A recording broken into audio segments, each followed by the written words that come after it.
Welcome to Implausible Nature, your home for all things Black Templar. On today's video, we are talking about vows and is accept any challenge really the best vow? So, I think Bob and I had always planned to do a vows video. I think it was sort of the obvious thing to do when we found out, oh, vows are our new army rule, and then we saw our vows, and we kind of thought to ourselves, well, the video would basically be okay, accepting a challenge is the best. Thanks for joining us. See you next time on Implausible Nature. Um, but Yeah. but you know, um, we saw an interesting post. Bob found it on Facebook. I think it also was posted on Reddit, where the guy made a good point about accepting a challenge and the fact that our sword brethren are a primary melee unit, and do they really benefit that much from accept any challenge? And his reasoning is you're mostly fishing for lethal hits with the sword brethren because you're usually running them with at least in competitive lists, you're probably going to run two squads, both with a marshal and castellan, right, to get the crit hit fives, all the things. So I was intrigued by this concept, and I decided to do the math. And it turns out he's right. Into the tough things, like stuff you're wounding on fives and sixes where you're going to want to fish, you are not really needing the extra, plus one to wound, because the difference in the damage output, I mean, it favors plus one to wound slightly, but it's like less than a wound um, per guy. Now, granted, I did the math on the squad. I did not do the characters, because the math I've already done was, on which is on the spreadsheet, which will be a link down in the description. And we did a video on Sword Bro math already. I just did the squad just to compare it. Realistically, it would be roughly the same because you're just adding more attacks of the same kind.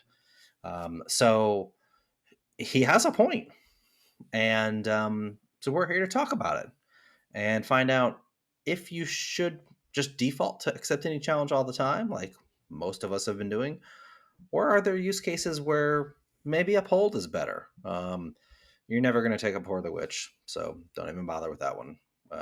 We'll just tell you that right now. And Yeah. Suffer Not is mediocre at best. Uphold, is situationally very good. Uphold, for those of you playing the home game, not paying attention to the other vowels, is the one that gives you sticky objectives and you can advance an action.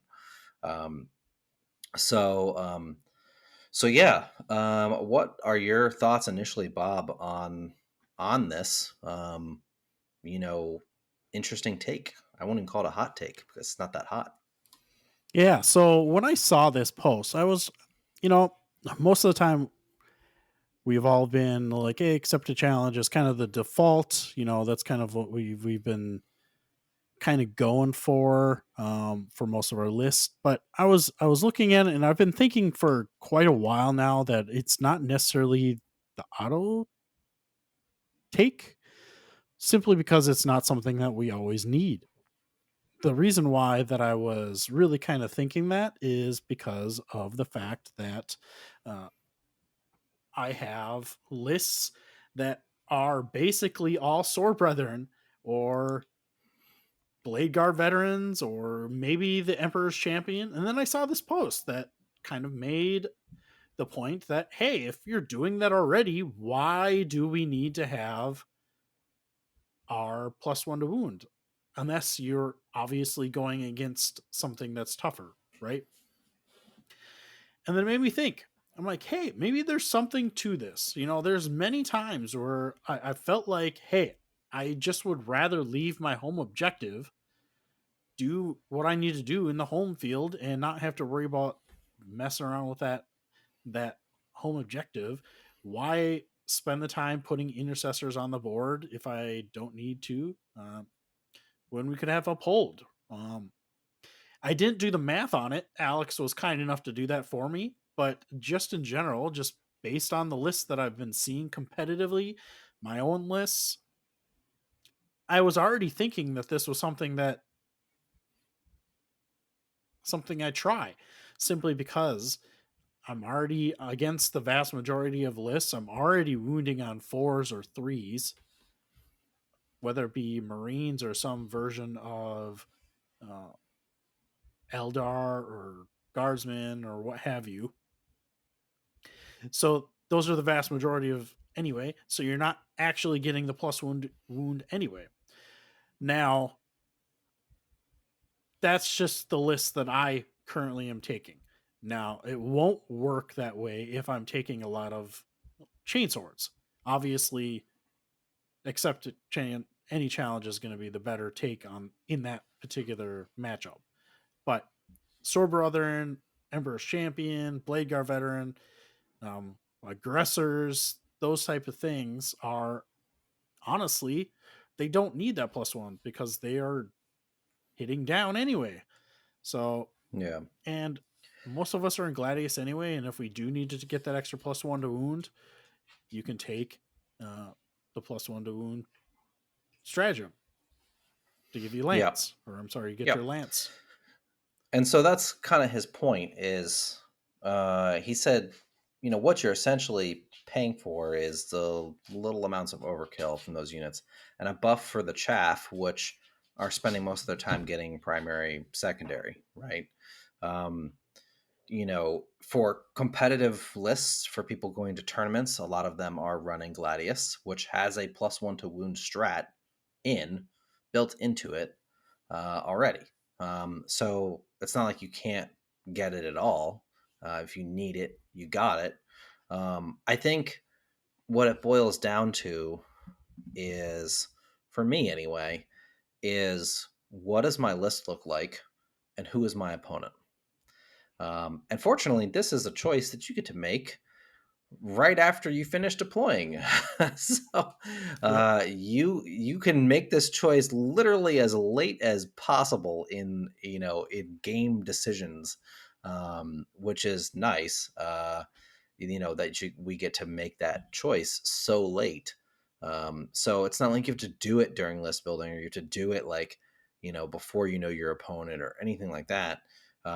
So you've got the ability to choose in the moment, yeah, I'm going to take it, or no, I'm not. Um, Obviously, against tough three armies like Eldar, Gene Stealer Cults, you're not going to take it because unless they're just spamming, tons of high toughness stuff, which neither of those armies really have a ton of, nor do I think that it's meta to do so for them, is you're better off with sticky in those situations. I think something else to bring up here that Bob and I were talking about before we started the video is uh, you want to look at what you're wounding the things on, what you'd be wounding the things on anyway, right? So if you're going to be wounding them on fours, let's say you're tough five, strength five, so you're going to be wounding them on fours. Plus one to wound puts you on threes.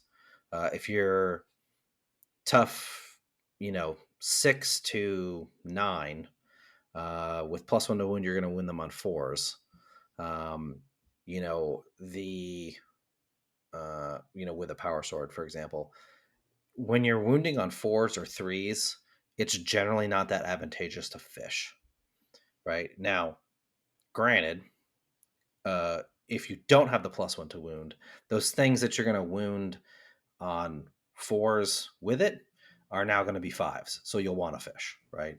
But if you're hitting into like orcs, mostly tough five, uh, Votan, mostly tough five, right? Few tough six units, but mostly tough five, uh, where you can get that plus one to wound because you're not gonna fish on wounding on force. The percentage increase is like you might get one extra. It's like a few percent. It's not much, and you could spike the wrong way if you do, right. Those are the kind of armies where, like, if you're facing Votan, I'm probably taking +1 to wound, just because I want to win them on threes. So that sort of thing. You just have to kind of be cognizant of what is our um, opponent. What does their list look like? How much high tough stuff do they have in there? What does my list look like? If I'm running double bro squads with Marshall Castellan, and those are my primary melee units, yeah. If I'm running Helbrecht, assault intercessors are very popular right now. We're going to do a video on those too, because they're very good for Black Templars, and seeing a lot of play.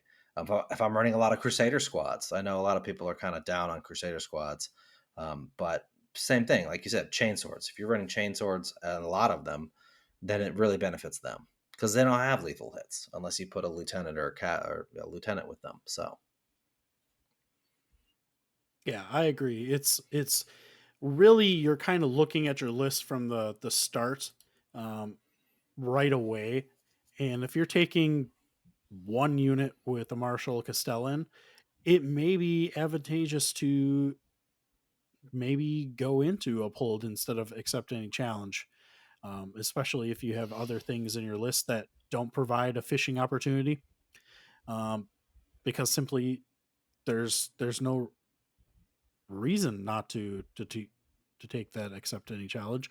Um, but if you have a ton of fishing, you're taking two or three sword brethren squads. Those are your primary method of doing damage, or maybe you have the Emperor's Champion who's trying to get the mortals on the fives, and you have a source of a reroll there. Uh, maybe you don't go and accept, and you're looking for an uphold, because honestly, let's be honest, sticky objectives is very, very, very handy to have, Mhm. and especially with every unit in your army.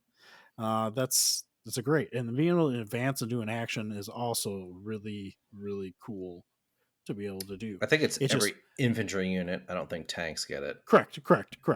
Yeah. But So, still. but every infantry unit in your army is getting this. So it's something that's very powerful, very useful.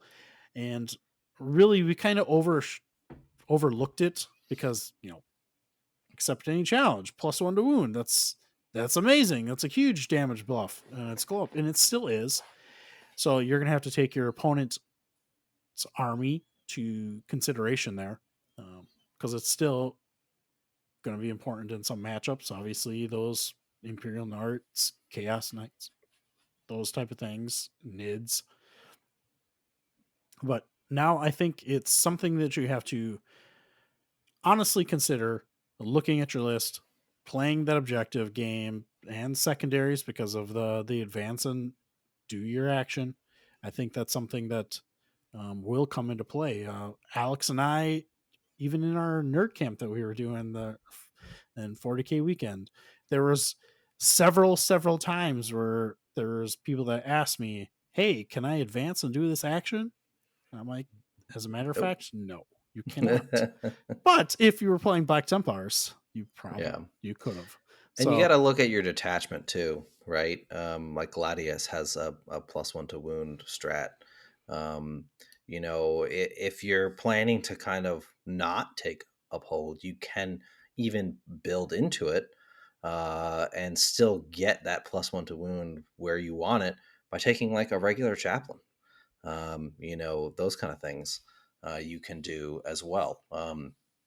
Not saying that's necessarily going to be the most competitive thing to do, but it is an option for you if you're like, I'm planning to not need to take accept any challenge, and you utilize uphold instead.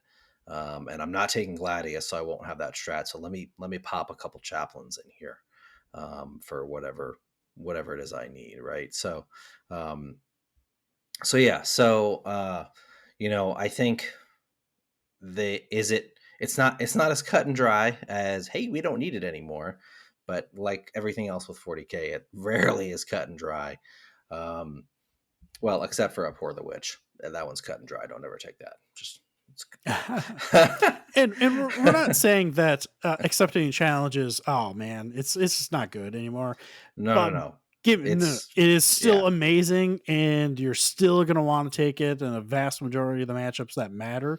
It just there's sometimes, depending on your list, that you just it's not auto. Like, yeah, you actually have to think about it a little bit more clearly now, and I think many of us have just begotten that default. There's like, it's accepted a challenge, it's accept any challenge, and then you're playing the game. You're like, did I really even need it? Because right now I would rather have something else, because everything is not getting a +1 to wound anyway. So yeah. that's the kind of the point of what we're trying to get at is, just kind of look at your games a little bit, because the sticky objectives is It can be very quite useful. It can be quite useful. useful.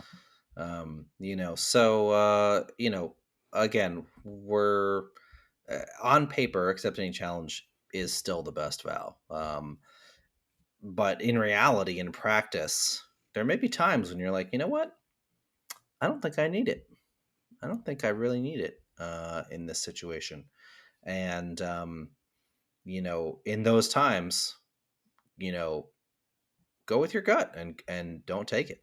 Take up hold instead, and you'll be surprised how good you can still do without it because you don't always need it. So, um, so yeah. So that's the video, guys. Let us know what do you think. Is this a hot take or is this the coolest take there is? We think it's he's got this person has valid points, and it's not out of the realm of it's not crazy, right? Um, so yeah, let us know what you think. What have you been taking in your games? Have you had success with Uphold, not running, accepting a challenge? If you have, let us know. How did that work? Who are you playing? What was your list like? All those things we want to know. How you guys are doing with or without accept any challenge down in the comments. And if you think we're crazy, let us know that too. We want your feedback. So don't forget to like, subscribe, all the doobly doo things, YouTube stuff. We are this close to 10,000 subs. So tell your friends, tell your coworkers, tell all the other 40K nerds you know. Come subscribe to our channel so we can hit that magic 10,000 mark. Could not have done this without you guys. We are upon our 5-year anniversary, and we are super excited and super happy to have come this far with such a great audience. So thank you, all of you. Don't forget to check out our Patreon as well. Tons of great benefits there. We have a great Discord channel as well. Lots of great tactics talk every day. So come check us out there. And until next time, keep on crusading.